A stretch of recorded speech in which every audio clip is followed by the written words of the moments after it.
So I've previously showed you how to export post by post level data from LinkedIn. It's called the updates export within LinkedIn. And this is what the export looks like.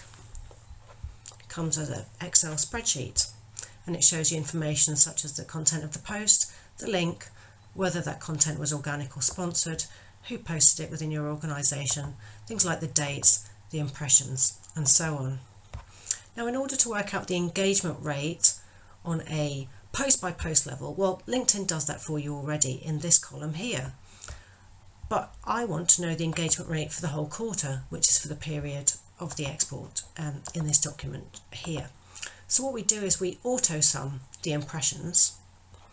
We actually then have to auto sum the engagements. That's effectively the clicks plus the likes plus the comments and the shares. So that's the engagements. One divided by the other equals the engagement rate. Let's just remind ourselves of that calculation. Engagement rate is engagements divided by the sum of the reach or the impressions. So the sum total of all the engagements on LinkedIn divided by the impressions is our engagement rate on that particular platform. In this example, it's 8.8%.